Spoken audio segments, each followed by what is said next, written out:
She's been called the most beautiful woman on earth. She became the face that launched 1,000 ships. She's been blamed for starting the Trojan War, a war that brought death and suffering to thousands. Helen of Troy. She's a warning of the terrible power that boundless beauty can wield, a reminder that desire can prove stronger than duty.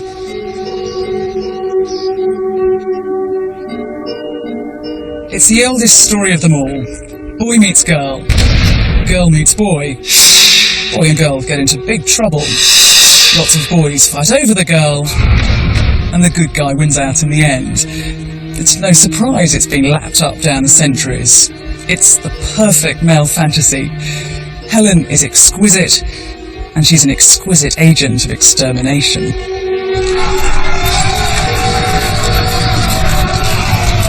Helen's story is important and irresistible because it deals with that strange and worrying combination of pleasure and pain, sex and violence, love and hate. But it's also not just a story. Helen and the Trojan War have become epic and iconic, but if you look at them closely, they're very human. The drama starts with a messy love affair and it ends up in a bloody and disastrous conflict. I think that Helen's tale is rooted in Bronze Age reality, and that if you look for her here in the Eastern Mediterranean landscape, you'll find that most of the ancient stories are much closer to history than they are to myth. And it's in that world, in what's now modern Greece and Turkey, that I'm going to look for her, to separate fact from fiction, to find the real, powerful queens who lived here 3,500 years ago. My journey will take me right across the Eastern Mediterranean. To try to find Helen, I'm going to explore the magnificent palaces that controlled this region in the late Bronze Age. I'll look into the rituals that place women at the heart of religion. I'll follow Helen's journey, looking again at the myths that have helped create her image through the ages, investigating the wars that are fought in her name. I'll be looking for clues in archaeology, manuscripts and art, searching for that hidden Helen, one of the real prehistoric queens who inhabited this rich and savage time.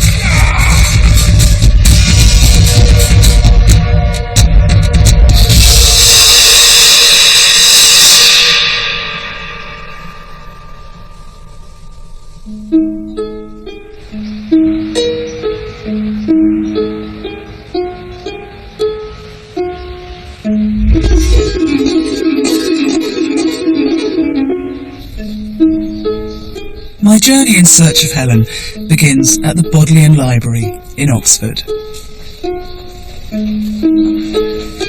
Most women are written out of history. Helen is written in.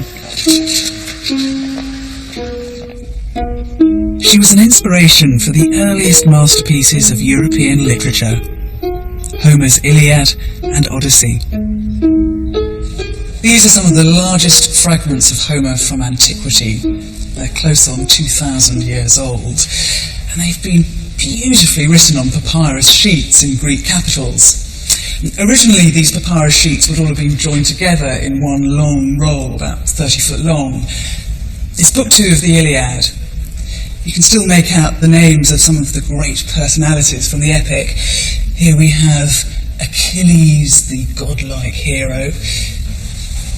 There's Aphrodite, the goddess of love, and here is Hector Priamedes, Hector, the firstborn son of Priam.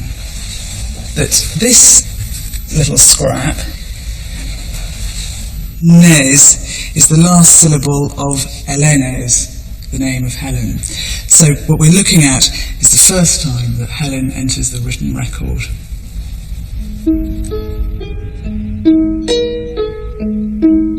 Then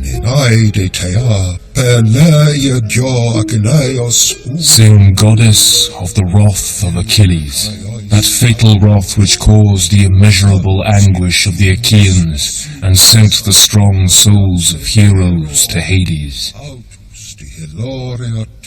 These poems tell how the Trojan and Greek heroes fought a long and bloody battle over Helen, all stirred up by the deities on Mount Olympus.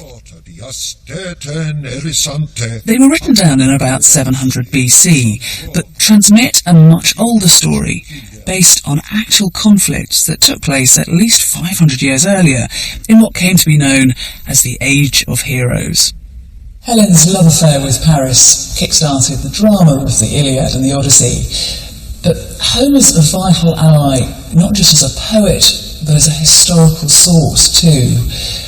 Recent scholarship has shown that a number of his lines do relate directly to Helen's era, the Late Bronze Age. And beyond that, Helen is bigger even than Homer. Other great epics were composed with intimate details of her life story, which have been all but lost to time.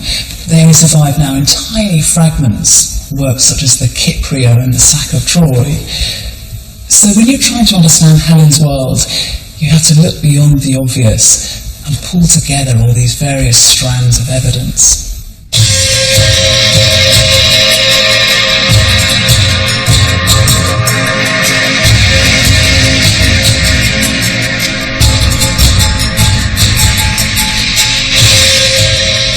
I've been studying Helen for many years, and here in Athens there's plenty of evidence of the myths associated with her.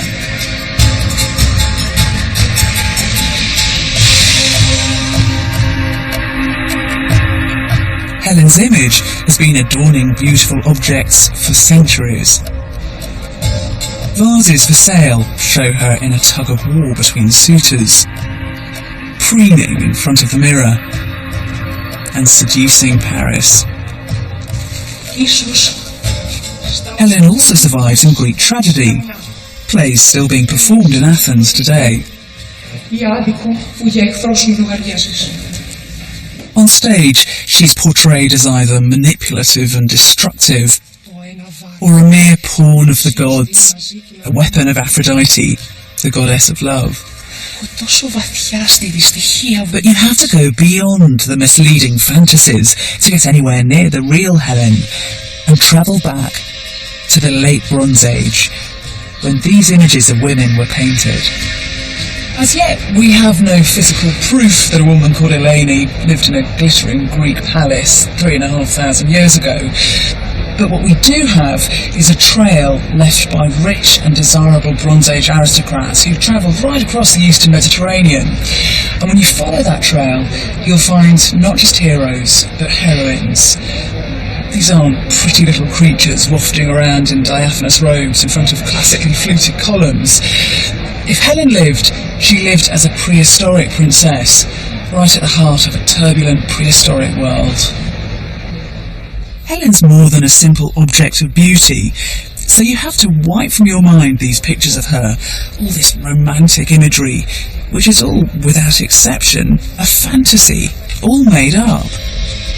What I'm looking for are the real queens who lived in the Late Bronze Age, in the 13th century BC, the age which produced these vital clues. I'm leaving the classical imagery of Athens far behind and travelling deep inside the Peloponnese to where Helen's story starts. 3,500 years ago, the Peloponnese was home to the powerful Mycenaean civilization, whose tentacles reached from Crete to Croatia, from the Turkish coast to Sicily. This is an epic setting for Helen's story and for one of the most influential civilizations in the European Bronze Age. And the city that gave its name to the whole civilization is Mycenae.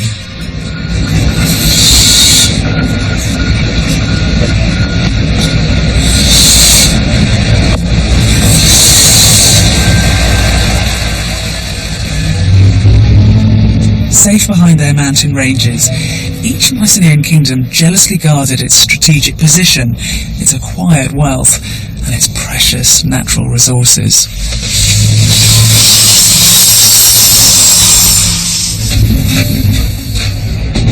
What's at a real premium around here is flat, fertile farmland. It's incredibly difficult to squeeze the right amount of food out of the Bronze Age landscape. So you find Mycenaean rulers trying to keep a tab on every fig, every olive, every grain of wheat that's produced. All the agricultural produce would be brought into the citadels and then redistributed back out again. So for the people that lived all around here, they weren't just centres of culture, they controlled whether you lived or died.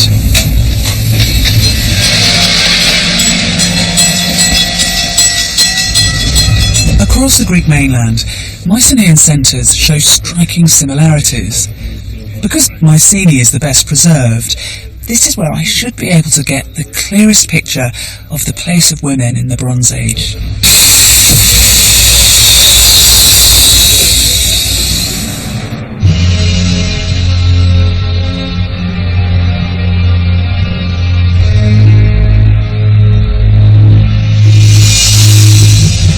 Mycenae was at its peak in 1300 BC.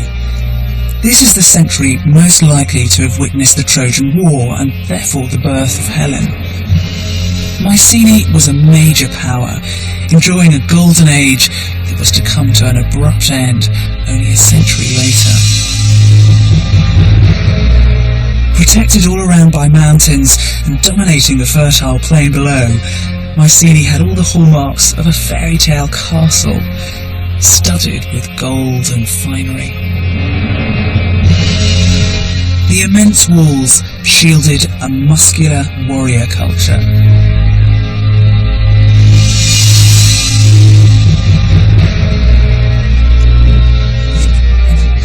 Head for the top of the citadel and you'll reach the centre of power. These rooms would have been 2 or 3 stories high. They were made of mud, brick and timber, which is why they haven't survived. But it was this place that was the beating heart of the palace, the Megaron, or Royal Throne Room. In the centre there'd have been a ritual fire that would have burnt in the hearth day in, day out, the smoke escaping up through a grand opening in the ceiling. In the late Bronze Age, this would have been fantastically gaudy. There had been coloured blocks of marble on the floor, frescoes all round the rooms, and decorated columns covered in lapis lazuli from Afghanistan. Access here was very restricted, open only to the chosen few. So had you made it in here to the Megaron and looked out, you would have known that you were lord of all you surveyed.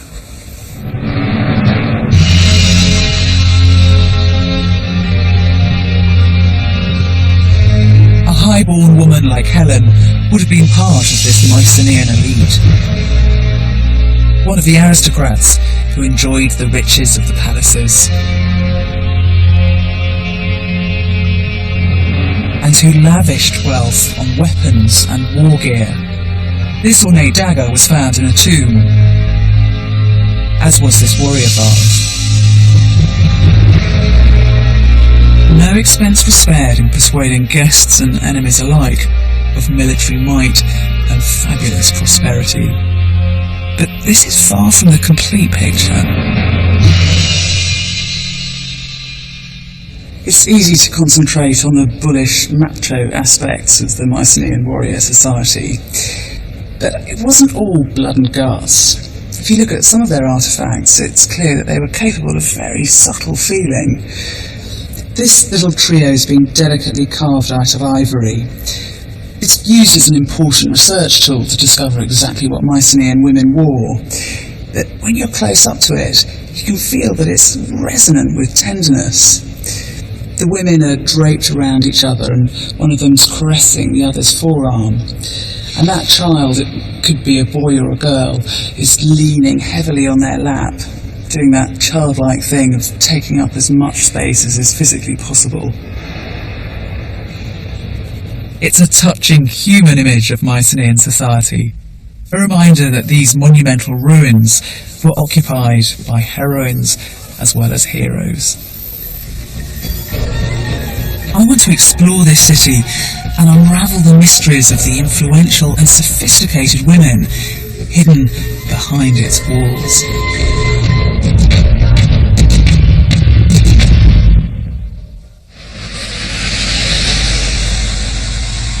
Mycenae has long attracted visitors, keen to see the city Homer describes as rich in gold.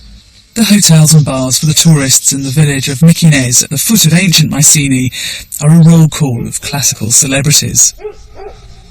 The place I'm staying in is dedicated to antiquity's most notorious daughter, La Belle Hélène, beautiful Helen. But it also commemorates the many famous modern personalities that have come here, including the first archaeologist at the site, the flamboyant Heinrich Schliemann. Enthusiasts have come to Mycenae chasing the heroes that fought in mighty battles and the bejewelled heroines who were their trophies. The Belle Hélène is the oldest guest house in town. This is Virginia Woolf's company, actually. Like with Leonard Woolf, Marjorie Frey and Roger Frey. Yes, the whole Bloomsbury group all come together. It's London. Yes, London, yes. Yeah. Agatha Christie came many times here, but I thought I have... and not just writers. A scattering of leaders of the Nazi Party, fascinated by the archaeology of military might.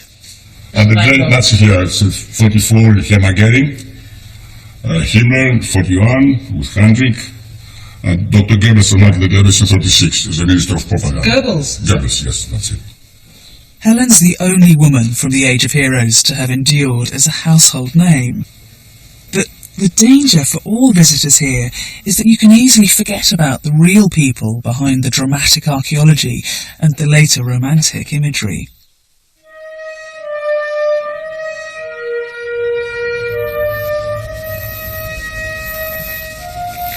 So when you explore a site like ancient Mycenae, you have to put aside the picture book Helen and focus on the palace's real Bronze Age queens.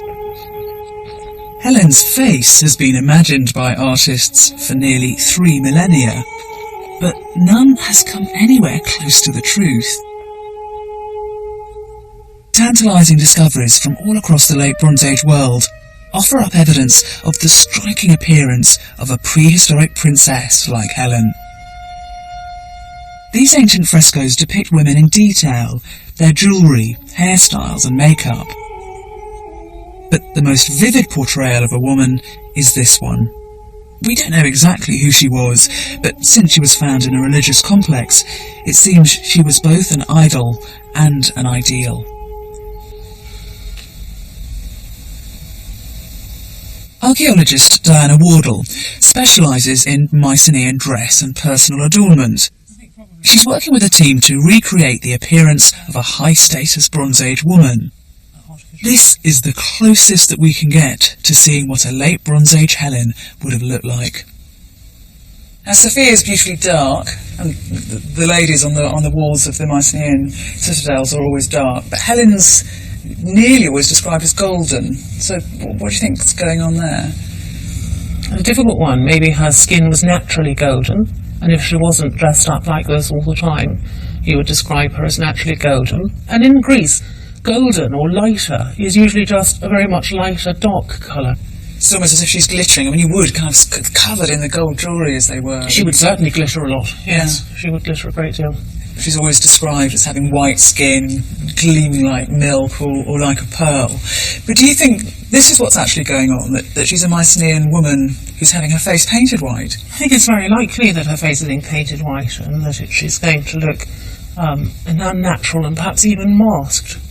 So what would they have been using in the late Bronze Age to do that? Oh, white lead, which is a horrible compound to be using. They can't be putting it on every day because your skin just wouldn't stand it. Well, you'd die. You could put it on every day, but you would die. They would have looked extraordinary, the women, once they've got this whole panoply on. They look grotesque, I think, or even clown-like. Almost like puppets. Is that the purpose? Is the purpose to remove the person and produce the mask, so that you've got a persona, not an individual behind the mask? So you're acting as a priest, or acting as a divinity, perhaps. You're acting a part. Frescoes show women with different hairstyles. Some of them have shaven heads, but others have twisted and snake-like coils of hair, all of which make a Bronze Age Helen seem even more otherworldly. If Helen looked like anything, this is what she'd have looked like in the palace. Yes, it's not exactly a face to launch 1,000 ships, is it? Well, you never know. For a late Bronze Age Paris, might have been just the thing. It could be. She'd have made some impact. She'd made a big impact, wouldn't she?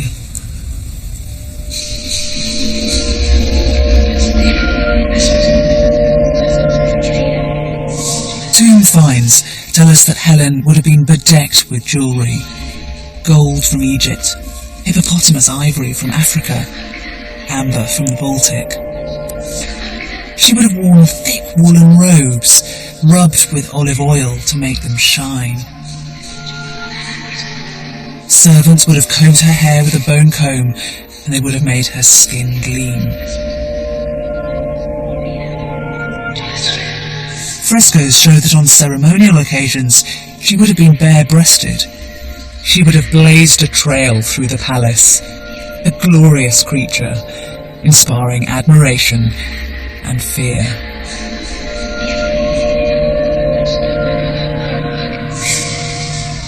This is pre-history, where images speak louder than words. So a thing or person of exceptional beauty would have had real worth. As for daily life of highborn men and women of the Late Bronze Age, we know a surprising amount because of basic written records kept by the Mycenaeans. The Mycenaeans had a script now called Linear B, which they inscribed on wet clay tablets, only surviving by chance, scorched and preserved by palace fires. These are simple documents, but they give us remarkable insights into life in the citadel.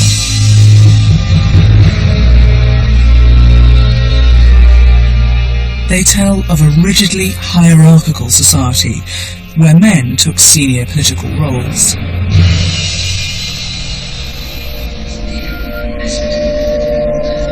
But they also show that mirroring this male society is an equally tightly controlled and influential religious world where women played a central role and controlled the gateway to the gods.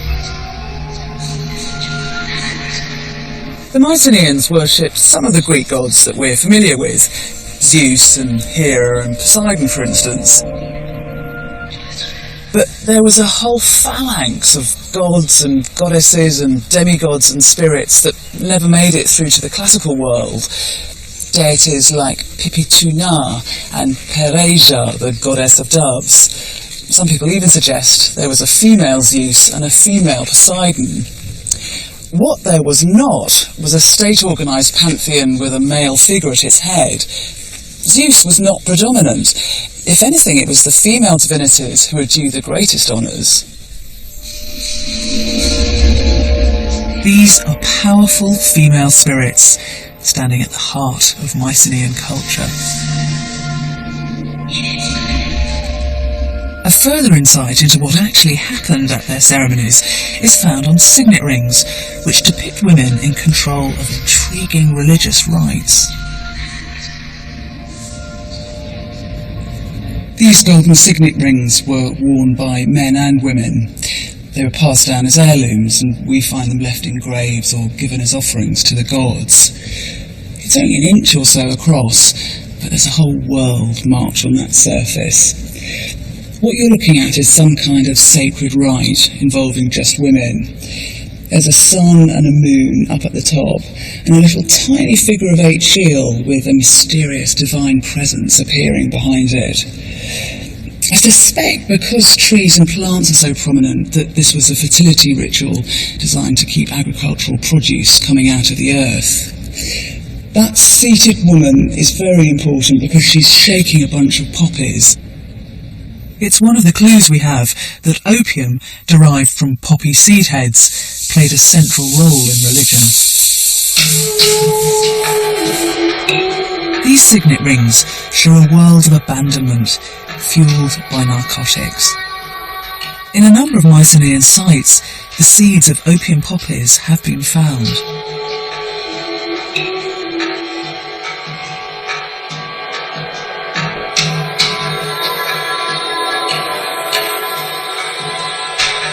These rites reveal women who aren't weak or decorative, but powerful and significant. When it came to communicating with the spirit world, women were essential.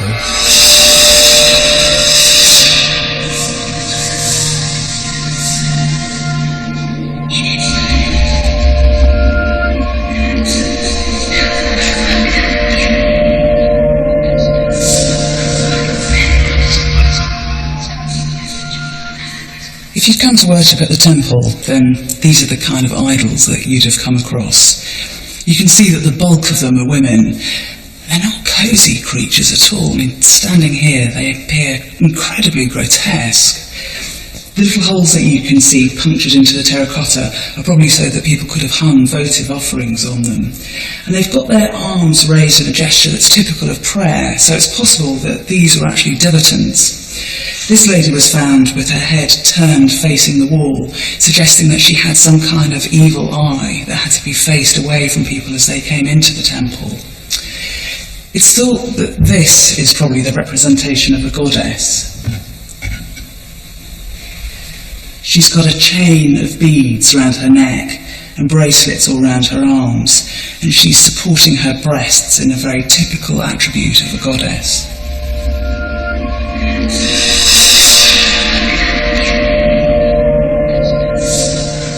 To find out more about these enigmatic female characters, I'm now heading to the heart of religion in Mycenae, the cult centre, which is still being excavated. This is where those figures were found. It's a kind of holy of holies, a temple right in the middle of a more extensive cult complex. In its heyday, it would have been brightly painted and there'd have been wooden pillars supporting the roof. When archaeologists excavated it, it was as if they'd discovered a moment frozen in time. The figures were stored up here, but on special occasions they'd have been brought and ranged around this hearth. Sometimes they'd be decorated with jewellery, sometimes they'd be given some food or something to drink, and there'd be little sacrificial offerings made to them. And then once the ritual was over, they were taken and put away back here in their resting place. It's that curious paradox of archaeology that sometimes the most metaphysical of activities, like spiritual worship, can leave behind the most concrete remains. All of these female figures point to women holding sway in the citadel. A Bronze Age Helen must have been more than just a pretty face. She would have been feared and honoured in Mycenaean society. Someone who walked hand in hand with spirits, deities, and demons.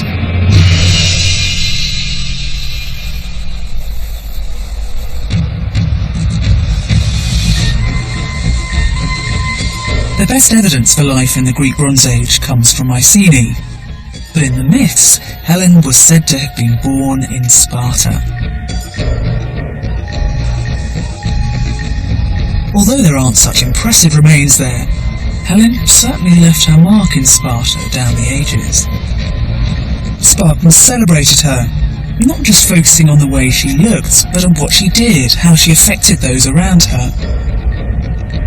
We remember her as the fought-over trophy of the Trojan War. But in other tales told by the ancients, her story was already inextricably linked with sex and violence.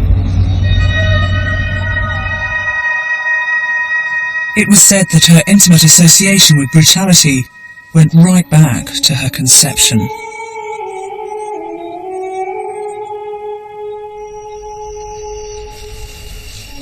Zeus, the king of the gods, in the form of a swan, attacked and raped her mortal mother Leda as she washed herself here at the river Eurotas at Sparta. And this was to be the location for another defining moment in the myths associated with Helen. The Greeks told stories of how Helen would come here to the banks of the river Eurotas to dance all night with other young girls. Centuries later, these dances were restaged in some kind of an attempt to capture the spirit of Helen, And we still have fragments of the poetry that the girls sang to each other.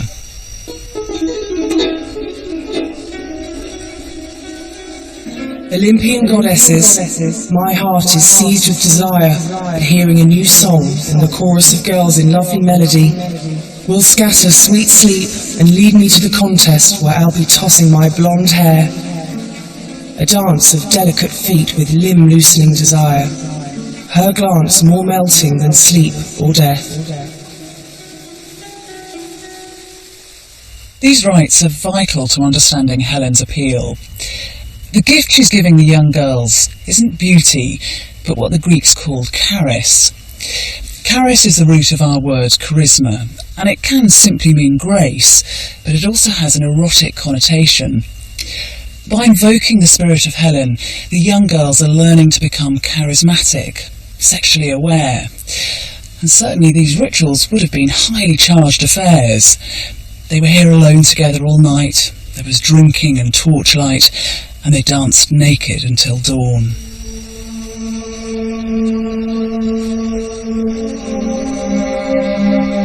But this commemoration was more than just exuberant dancing. It recalled an horrific and symbolic moment in Helen's life. According to the myths, it was while Helen was dancing on the riverbank that, like her mother, she was attacked and raped. The perpetrator was Theseus, king of Athens. Helen was a girl. He was 70 years old. Theseus was prowling through the reeds when he spotted Helen. Once he'd seen her, he didn't care about the other girls. He only had eyes for the Spartan princess.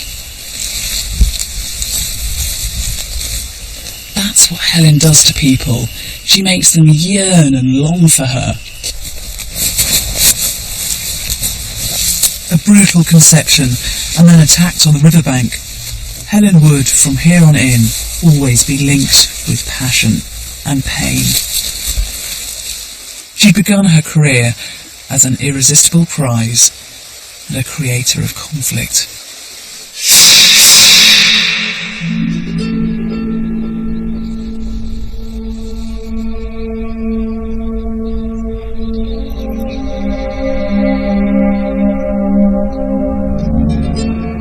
In the real world of the Late Bronze Age, a Spartan princess like Helen was indeed a great catch.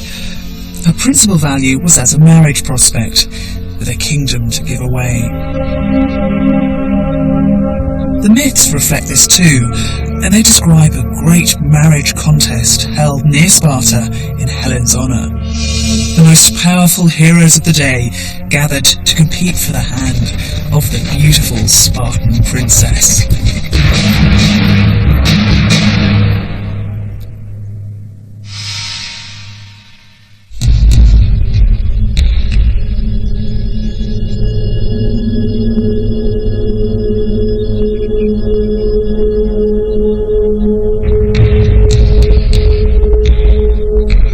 In some accounts, Helen's eager suitors gathered here at Amyclae.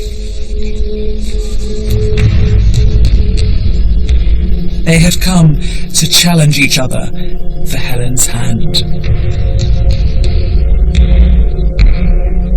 Later authors indulged in poetic descriptions of how the heroes had come here to fight for Helen with her richly tressed hair, her neat ankles and her sparkling eyes. But in the 13th century BC, she'd have been appealing for other reasons too. In the Late Bronze Age, we haven't yet got to a point in history where men have all rights to land. We know from the Linear B tablets that women could have land holdings too. Onato, they're called. And we also know that they were subjected to religious taxes, which means they must have had disposable wealth. And just look at what you'd have won if you'd come here to fight for Helen.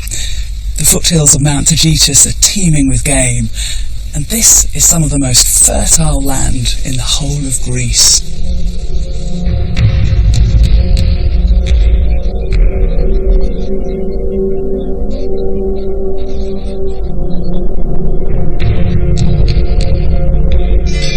Marrying for love was a low priority for these suitors.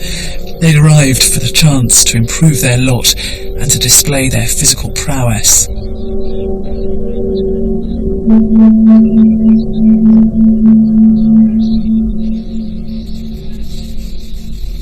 You can imagine the hopeful suitors coming here, their blood running high, checking each other out, limbering up, ready for the contest ahead. In classical Greece, these competitions are called agon. It's where we get our word agony from, so you get a sense of just how tough they were.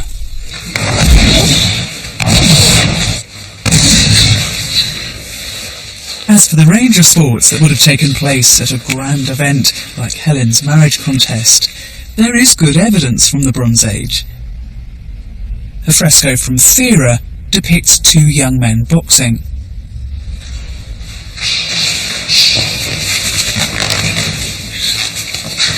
I've come to the Palakon gym to meet Kostas Dervenis, who teaches the sports that would have been practiced in the late Bronze Age. What's the objective here? What are they trying to do? The objective is to try to make one or the other submit. You know, it goes on and on. It's like a game of chess, and finally one person will get tired or make a mistake that the other person can't escape from and be forced to tap out. No one really gets hurt. I mean, it's not, the point is not to injure the other party, it's to make him give up.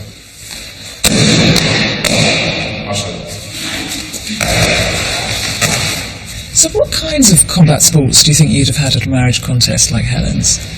Well, they most certainly did the submission wrestling, because that was the basis of their close quarter combat skills.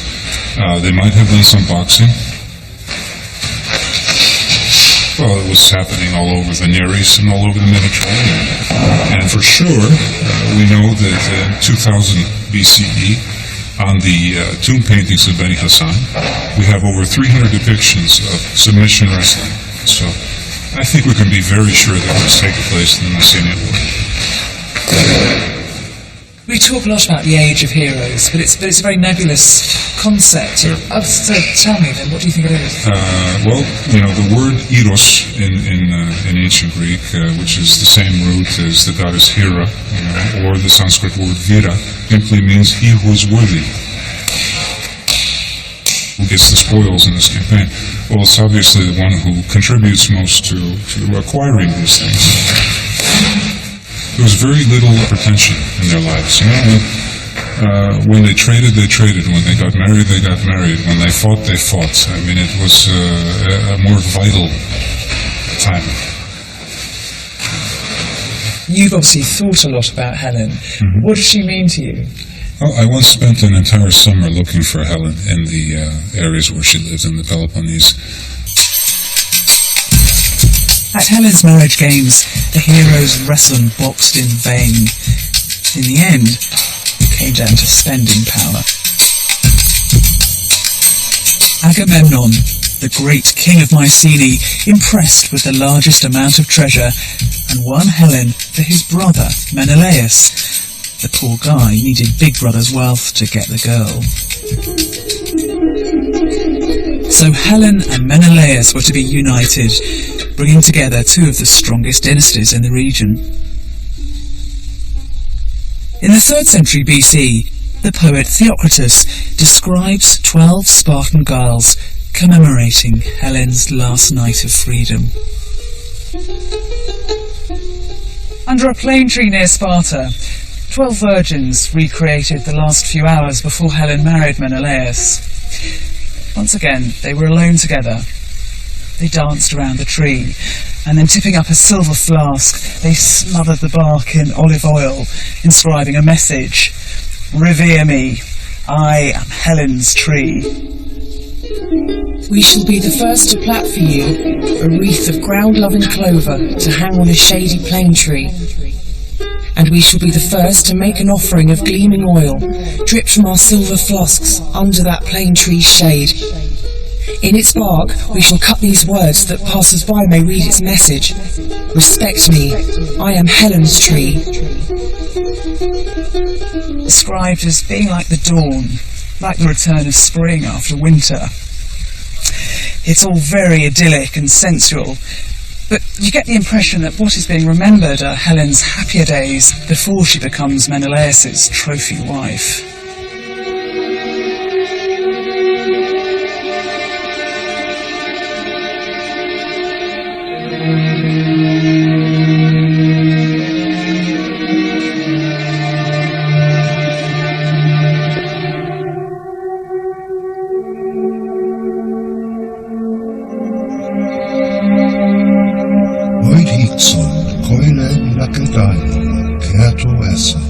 So, according to the epics, Helen and Menelaus were married and ruled over the rich lands of the Spartan kingdom together.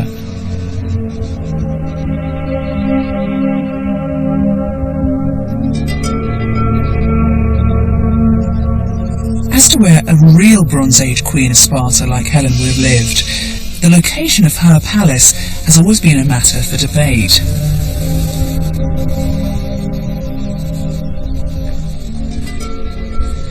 This is the obvious candidate for Helen's home. It's a series of late Bronze Age remains up above Sparta, and it's on a fortified hill, just as the Mycenaeans liked it. But it's baffled archaeologists for years, because it's just so small. You can hardly describe that as a mansion, let alone a palace. But new research seems to have solved the mystery. These are just basement storage depots. 3,000 years ago, this would have been an entire palatial complex. It's right up on the summit, so it's particularly prone to erosion. And what seems to have happened is that the glittering palace of the King and Queen of Sparta has simply dropped off the edge.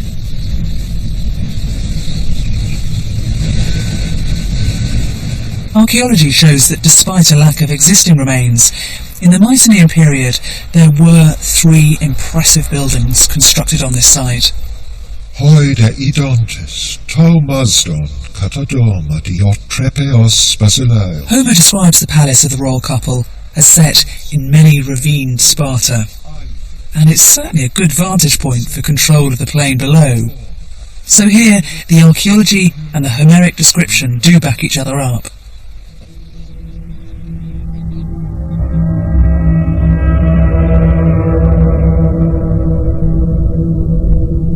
Life for Menelaus and Helen may be going as planned in their comfortable home in Sparta, but speeding through the white-topped seas of the Aegean is a visitor from a faraway land who will turn both their lives upside down. In the myth, the meeting of Paris and Helen was predestined. Paris, the second son of the King of Troy, had been called on to judge a beauty contest between the 3 most powerful goddesses on Mount Olympus. The prize was a golden apple, engraved with the word Calliste, for the fairest. Each of the goddesses tried to bribe him, but Paris chose Aphrodite, the goddess of love, who had promised him the world's desire. His prize was Helen of Sparta, and in the myth, Paris set sail from Troy to claim Helen for himself. So here he is, Paris, frozen at the moment that he hands Aphrodite the golden apple and chooses her as the fairest of the goddesses. Then in return, she promises him Helen. What people often forget about him is that he too was supposed to be perfectly beautiful. Our Prince of Beauty, says Homer, with his glistening love locks. But in the Iliad, he's a bit of a peacock, too proud of his physique, too keen on the girls. This statue was made in the 4th century BC, and it's very romantic. But I'm afraid to say a Trojan prince of the 13th century BC would have looked nothing like this. He'd have had long hair and earrings in his ears and be draped all round in amulets. A bit more of a medallion man. But he is beautiful, and he knows it. And it's this delectable creature who, according to mythology, arrives in Sparta at the court of Menelaus and Helen.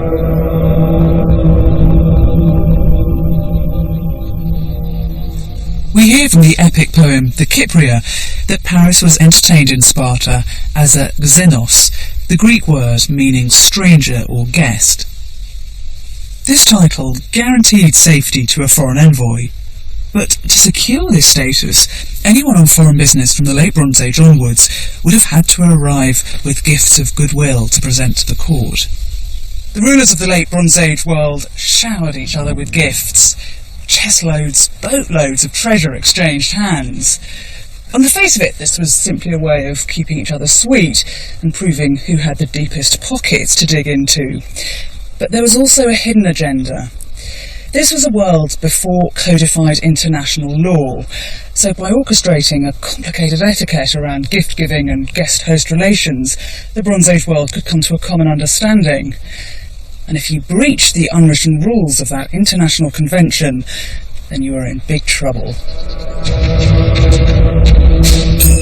It seems that Paris barely had time to pay his respects to the King of Sparta when we're told that Menelaus hurriedly and unexpectedly set sail for Crete to attend to a family funeral.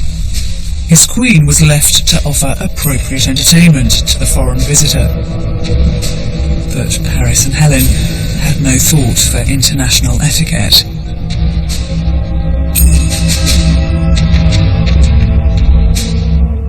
What follows has been the subject of art and literature for centuries.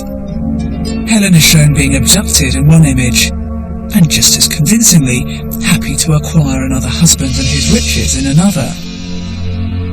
Perhaps Helen intended to play the perfect hostess and show her guests some Spartan hospitality. Maybe they were just left together for a moment too long. So who hovered on whose doorway?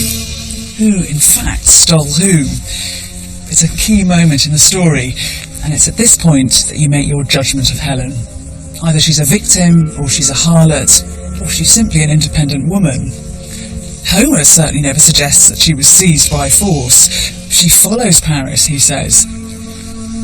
Sappho's interesting too, because she seems to suggest it was Helen's call. It's worth taking note of Sappho, because she's a rare surviving female voice from the ancient world. Helen, the woman who by far surpassed all others in her beauty, left her husband, the best of men, behind, and sailed far away to Troy. She didn't spare a single thought for her child, nor for her dear parents, but the goddess of love led her astray to desire.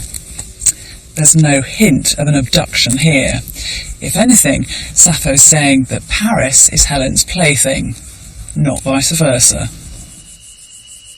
Sappho's scenario gives Helen the upper hand, but it didn't prove to be an enduring take on events. As the story gets retold down the centuries, one version of it becomes increasingly popular: that Helen was forcibly abducted.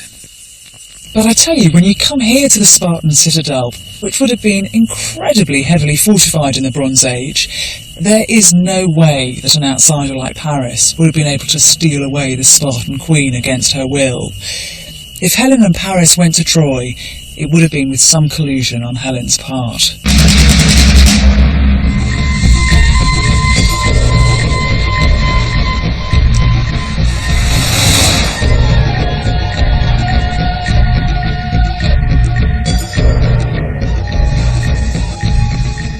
So the die is cast. Helen and Paris are on the run, heading down towards the little port of Githaion, where Paris has his ships waiting. And as they do so, they're hurtling their way into history, because from now on, Helen's name is never going to be forgotten. Homer gives her a strangely prophetic line in the Iliad, which starts off, Poisin episeos theke kagonoron, and us the gods have sent an evil destiny, that we shall be a singer's theme for generations to come.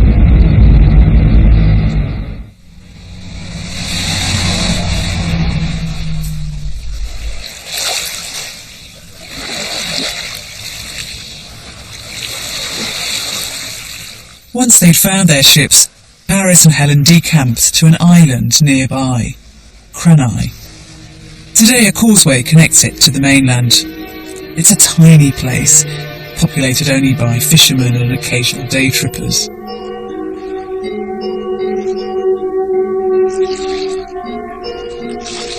Cranae means rocky, and this island certainly lives up to its name.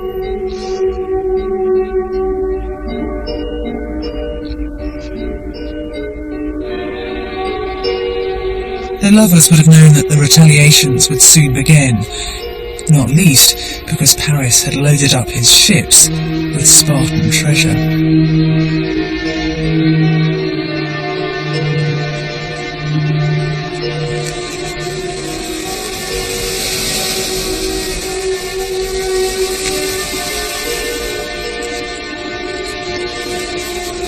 Tells us that the fugitive lovers allowed themselves just one night on Cranai before they headed out for the open sea.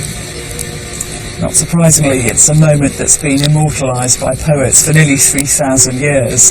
But I still think that Homer has the best lines. Years later, in Troy, Paris remembers the night when they consummated their dangerous affair. When irresistible longing laid me low, he says, and we locked in love on Rocky Island.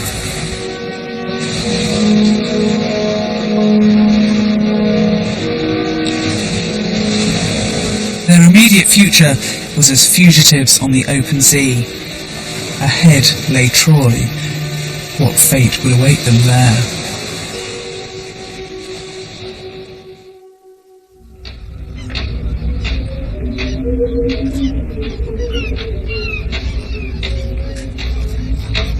The next day, the myths tell us that Paris and Helen boarded Paris's ships and prepared for the journey back to Troy.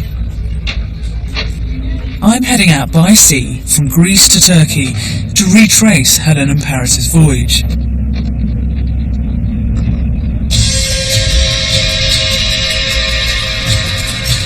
We'll be sailing through the islands dotted across the eastern Mediterranean to Troy, which is on the coast of modern-day Turkey.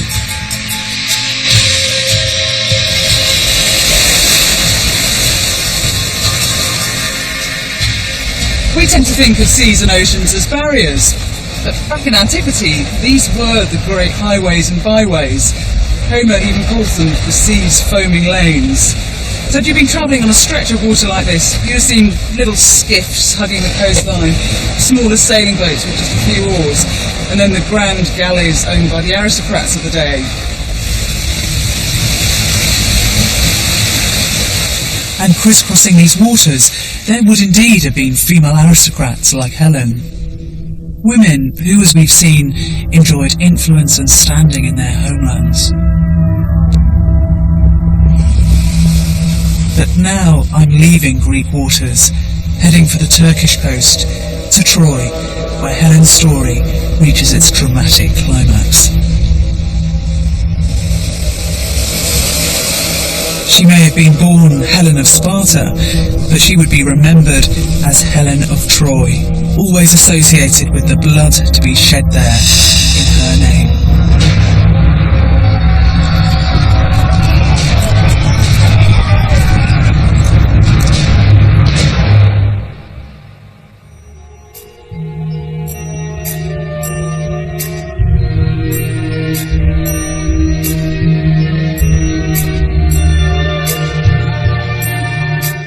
Join us for the conclusion of Helen of Troy next week.